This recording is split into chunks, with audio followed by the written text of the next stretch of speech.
les 511 magasins du groupe de prêt-à-porter ferment définitivement ce samedi soir, 2 jours après le placement en liquidation judiciaire du géant de l'habillement. En tout, 5000 emplois directs et indirects seraient touchés par le plus grand plan social de France.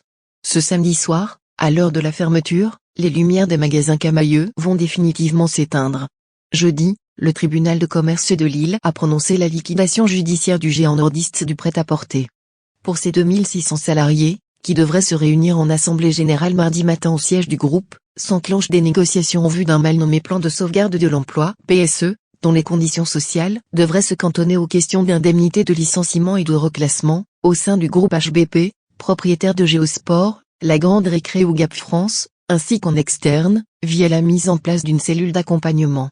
Dans le cadre d'une liquidation, il y a peu d'argent à mettre dans le PSE, donc les pouvoirs publics vont devoir s'investir, insiste auprès de l'AFP Mélanie Monton, du cabinet d'experts Sidex. Il y aura peut-être dans le cadre du processus de liquidation des offres de reprise et on les regardera de près, a commencé à répondre le ministre délégué à l'industrie Roland Lescure. La région Hauts-de-France, première frappée du fait de l'implantation historique de Camaïeu à Roubaix, a obtenu du préfet le déclenchement du plan grand licenciement, un dispositif permettant de centraliser et coordonner la recherche d'emploi.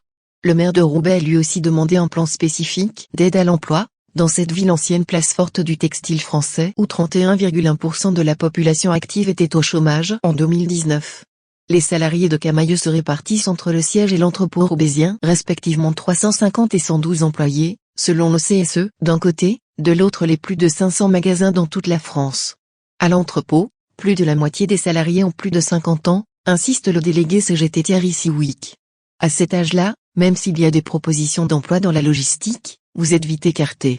Et au SMIC, si vous devez faire 40 km pour aller travailler, vous travaillez quasiment pour rien avec le coût des carburants, souligne-t-il. En écho, Sandra Saroui, vendeuse dans un magasin de Mio depuis 1993 et trésorière CFDT du CSE, ironise, beaucoup pourront traverser toutes les rues qu'ils veulent, ce sera compliqué pour eux. Outre des postes au sein du groupe HBP, les représentants des salariés espèrent des reclassements dans d'autres chaînes ou magasins.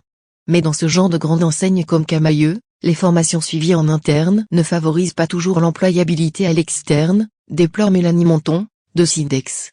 D'un point de vue social, ça va être compliqué car le marché du prêt-à-porter est sous forte pression, pointe aussi Adrien Guérin, analyste chez Scope Rating interrogé par l'AFP, pour qui les banqueroutes vont s'accélérer dans le secteur.